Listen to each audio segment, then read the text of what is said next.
Magandang araw mga ka-vlogger. Ang ipapakita ko sa inyo yung dati kong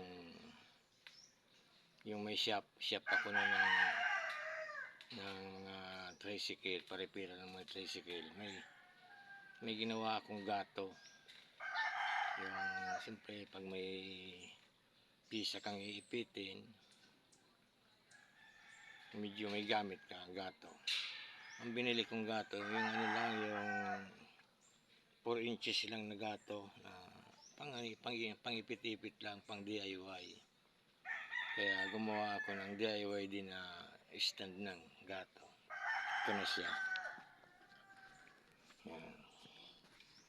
Kaya lang yung mekaniko ko medyo may hinigpitan na sobrang higpit siguro. Bumigay yung gato. Palibasa 4 inches lang. Bumigay. Tinanggal ko na siya dyan. Bibilihan ko siya ng bago dahil mahilig ako sa mga hindi pwedeng wala akong gamit. Ito yung ginawa kong stand niya. DIY ko lang yan. Frame. Tapos may tubo akong pinutol, ginawan ko ng diyan ko kinabit. Kaya lang naputol na siya. Pag bibili ulit ako ng gato para may mga gamit din. Simple lang yan. Pag wala kayong pwedeng gusto niyo gumawa, pwedeng gayahin niyo itong ganito. Simple lang yan. Rim na luma, tapos tubong dalawa, para matibay. May bracket doon sa dulo, tapos ito yung kabitan ng gato. Sinimulan ko na siyang pinturahan dahil medyo kalawangin na siya. Ang nagamit kong pintura, yung ginamit ko ng isang araw dyan sa ginawa kong yung pininturahan ko yung laruan kong eroplano. Pinagalo-alo ko yung pintura na mga tira-tira. Hindi ko malaman kung anong kulay nito ngayon dahil ito yung pinturang pinagalo-alo ko sa isang lalagyan lang dito. Naka-4 na kulay siguro. May puti, blue, yellow, saka itim. Nang inalo-alo ko, ito yung lumabas na kulay niya. Pipinturahan ko na sa baba. Ito na lang pipinturahan ko sa taas. Yan. Para rin yan. Siyempre.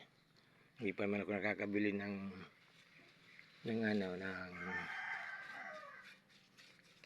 gato.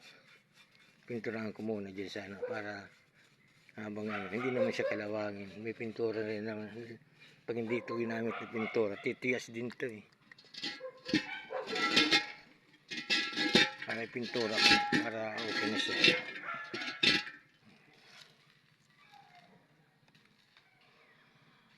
Tapos may pintura, may matitira nito. May matitira pa naman nito. Dahil paunti-unti lang naman ang siya, makatawan siya eh.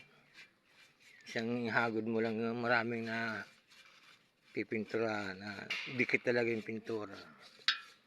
Isang ganun mo lang.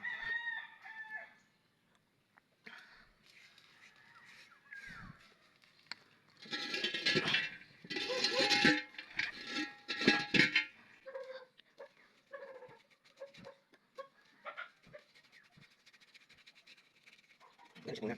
Dito sa pintura. Dito niya ako. Sa kiyas niya siya. Babaw lang.